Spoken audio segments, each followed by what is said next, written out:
Bienvenue sur NPE Mindset. Aujourd'hui, on s'attaque à une loi absolument fondamentale pour quiconque veut bâtir un pouvoir qui dure, l'art de se rendre indispensable. Si tu es nouveau, n'oublie pas de liker, t'abonner, partager et mettre la vidéo en favori. Imaginez ça une seconde. Vous êtes le meilleur dans votre domaine. Vous avez des compétences que personne d'autre n'a. Vous sauvez littéralement la situation. Et pourtant, c'est précisément ce talent qui pourrait signer votre arrêt de mort. C'est ça, le grand paradoxe du pouvoir. Être excellent, c'est super. Mais si on peut vous remplacer facilement, alors vous n'êtes qu'un outil. Et un outil, eh bien, on le jette quand on n'en a plus besoin. Alors, plongeons directement dans le vif du sujet. Le premier danger, le plus grand piège sur la route du pouvoir, c'est de croire que la compétence seule suffit à se protéger. C'est une illusion totale. L'histoire est un cimetière rempli de gens brillants qui ont fini oubliés, ou pire, éliminés. Prenez cette histoire, tirée du livre, c'est assez fou. Un mercenaire, un chef de guerre, sauve la ville de Sienne d'une terrible menace. Les habitants sont fous de joie, mais comment le récompenser à sa juste valeur? Et là, un citoyen a une idée de génie, enfin, une idée terrible, tuons-le et faisons-en notre saint patron. Et c'est exactement ce qu'ils ont fait. Il a été utile à un instant T, mais une fois sa mission finie, il est devenu jetable. Voilà le prix à payer quand on oublie de se rendre indispensable. Pour éviter ce genre de destin tragique, voilà comment on va décortiquer ça aujourd'hui. D'abord, on va voir le principe clé de la loi 11. Ensuite, on va tirer des leçons de l'histoire. Puis, on verra comment devenir la pièce maîtresse, la clé de voûte, avant de conclure et de jeter un œil à la prochaine loi. Alors, face à ce danger d'être un simple pion remplaçable, Robert Greene nous donne une solution, une stratégie qui retourne complètement la table du pouvoir. Voilà, tout est dit ici. C'est ça le cœur de la loi 11. Le point crucial à comprendre, c'est que la vraie liberté, la vraie indépendance, ça ne vient pas du fait d'être seul et autonome. Non, ça vient du fait que les autres dépendent de nous. Le pouvoir, ce n'est pas juste ce qu'on peut faire, c'est surtout ce que les autres ne peuvent pas faire sans nous. Et juste pour rappel, toute cette analyse, chaque exemple, chaque principe vient directement du livre de Robert Greene. On n'invente rien, on décortique l'œuvre originale. Il faut vraiment changer notre façon de voir le mot « dépendance ». On l'associe souvent à une faiblesse.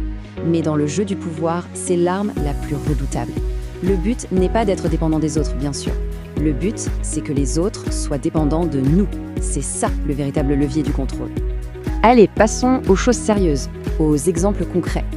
L'histoire, c'est un laboratoire à ciel ouvert qui nous montre exactement comment cette loi fonctionne et les conséquences désastreuses quand on l'ignore.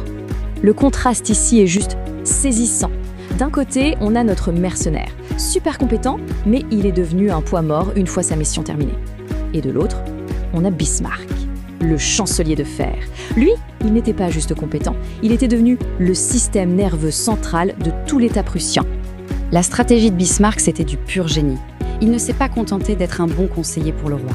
Non, il a tissé une toile tellement complexe, il a pris en main tellement de dossiers cruciaux qu'il est devenu l'axe autour duquel tout tournait. Les rois, que ce soit Frédéric Guillaume IV ou Guillaume Ier, ne pouvaient tout simplement plus gouverner sans lui.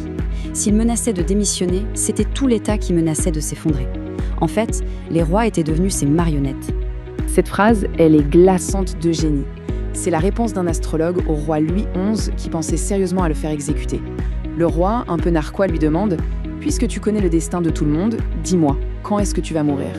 Et là, la réponse de l'astrologue lie son propre sort à celui du roi. En une phrase, il vient de se rendre absolument intouchable. Tuer l'astrologue, c'était comme signer son propre arrêt de mort. Non seulement le roi lui a laissé la vie sauve, mais il l'a protégé comme la prunelle de ses yeux. Alors, qu'est-ce qu'on retient de tout ça? Primo, être bon dans son domaine, ça ne suffit pas.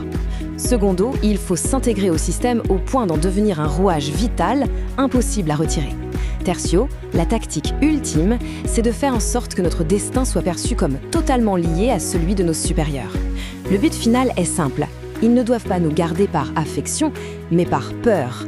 La peur du vide qu'on laisserait derrière nous. Bon, l'histoire c'est fascinant, mais passons à la pratique. Comment on applique ces principes aujourd'hui? Que ce soit au travail, dans un projet ou dans n'importe quelle structure de pouvoir moderne. Voici un plan d'action assez simple en 4 étapes. D'abord, ne soyez pas juste bon, soyez unique.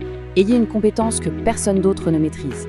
Ensuite, et ça c'est crucial, ne formez jamais complètement la personne qui pourrait vous remplacer. Gardez certaines connaissances clés pour vous. Troisièmement, impliquez-vous dans un maximum de projets, de processus. Devenez la personne qu'on appelle pour tout rien. Enfin, Faites en sorte que vos succès soient aussi perçus comme les succès de vos chefs. Votre réussite devient la leur et ils ne pourront plus jamais se passer de vous. Et là, on touche au but ultime de la loi 11. C'est ce que Robert Greene appelle la dépendance inversée. On n'est pas libre parce qu'on est seul dans son coin. On est libre parce que notre maître a plus besoin de nous que l'inverse.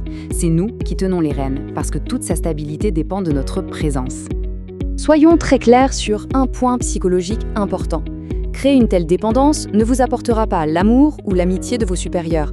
Bien au contraire, ça va probablement créer du ressentiment et surtout de la peur. Mais c'est exactement le but.